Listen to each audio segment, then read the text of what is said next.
Of course, I would imagine that a lot of dignitaries have been arriving at the home, but of course the President today himself coming to see the family of the late Mayor, and importantly, of course, given the fact that he was one of the last people to see him alive as they were campaigning together in Soweto, incidentally. Talk to us about what's happening at the home of the late Mayor.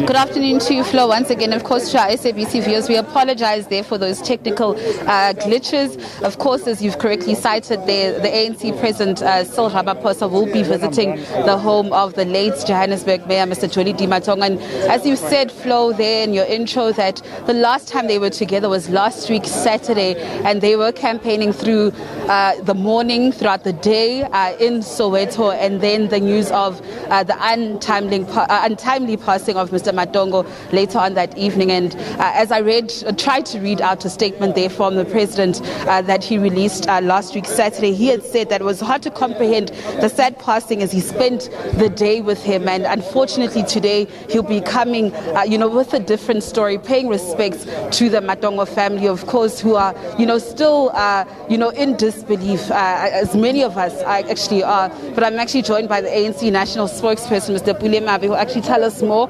about today, what time the President is expected to come. As we understand, he is a bit delayed. But I mean, Mr. Mabe, the last time the President was with Mr. Matongo, it was last week Saturday. They were campaigning all together, and unfortunately the sad news of his passing in the evening. Of course, Natasha, we were all with the President and Comrade Jolidee, the Executive Mayor of Johannesburg. We had actually spent our day in Soweto. We started off with Comrade Jolidee, together with members of the Regional Executive Committee, briefing us on how the program was going to unfold. They made us aware of the electricity problems in Soweto, outlined to us the plans that they were undertaking to deal with the situation, the electricity situation. Great plans. I mean, you could see here was a mayor who was working with the collective leadership of the African National Congress and our own cadres deployed in the mayoral committee, who were willing to turn the tide as we faced these elections to make the lives of the people of Soweto even much better. Little unbeknown to us, went house to house. Remember, I could recall a moment when we were in Nomzamo, and I was calling him to come and introduce him to some two gogos there. We said, no, we don't know the mayor. And I had to explain to them that, no, the mayor actually had passed on. You now have got a new mayor who assumed the position in August, and that he has got great plans to make Nomzamo and all other areas in Soweto much better. And we moved. We went to Shawela. We still carried with us the same message to the people of Shawela that they will deal with their problems. Afterwards, we went to Naledi. As we were leaving, Comrade Jolidee, if I could recall, and Comrade Makura had gone to Thokoza Park to still talk to those of our comrades who were still gathering at the park. We were leaving with the President because we needed to have a program in Mpumalanga. And true to the promise that Comrade Jolidee made to the residents of Soweto, on Sunday, when he had already passed on, transformers started going into Shawela, because he was quite committed to solving the problem there. So it was not easy for all of us. When we heard the news, we were all devastated. We never thought. You couldn't think that someone that you just spoke to late that afternoon. When I called him to tell him that no, we won't be making the program in Thokoza Park. We're shocked. I was with Comrade Fikile Mbalula. We're shocked. The President was shocked as well that how possible is it that someone full of life, energy, who loved his people could pass on just like that. Just personally share some of the moments that you had with him. You were very close with him. You affectionately called him a jolly good fellow. Yes. As his name. He cut his teeth into politics at a young age, serving in COSAS in the ANC Youth League. Fond memories of him back then in your times.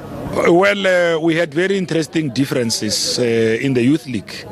When I was Treasurer General, Comrade Jolidee was first Secretary of the ANC Youth League and later the Chair of the ANC Youth League. I presided over a conference that elected him into that position, and we will have differed on what we wanted at a certain time.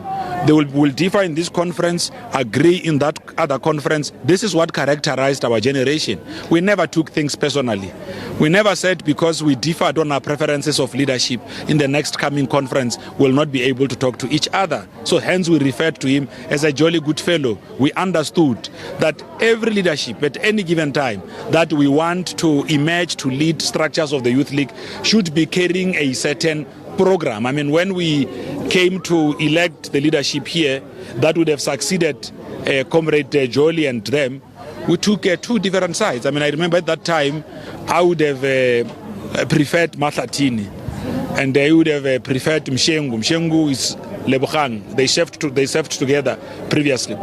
And the conference went a different way. You know, it basically went the way that we wanted ourselves at the time. But both those we wanted never actually fought. That's why sometimes when I see cadres of the ANC fighting over positions, we get surprised.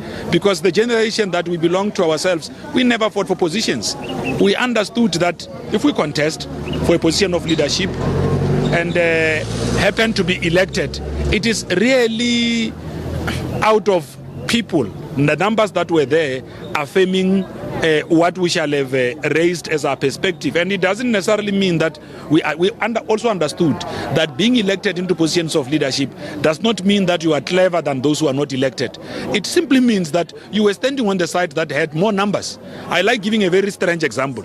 That I said this in one conference I was addressing here in Gauteng, in one of the regions, that if you all come to a conference drunk and then you decide amongst yourselves that you want a leader, chances are that you are going to elect a drunk leader because you will be many, and maybe there are only 2-3 who are sober there. So we really remember him for that kind of a role, and he's going to be sorely missed. I hope that the region of the Youth League, the ANC, will also be working on doing memorial lectures in his honor so that we teach young people to actually carry the values that Comrade Jolie in our generation came to espouse. Okay. Thank you so much, Mr. Mabe. Of course, we will be catching up with him later on. We've just heard there, ANC President Cyril Ramaphosa will be visiting the Matongo family to actually pay his last respects. And Flo, in the words of Mr. Mabe, indeed, the late Mayor Matongo was indeed a jolly good fellow. As you've heard here, nothing but good words about him. But of course, we will, as the SABC, bring you all the latest in regards to what is happening outside the Matongo family home here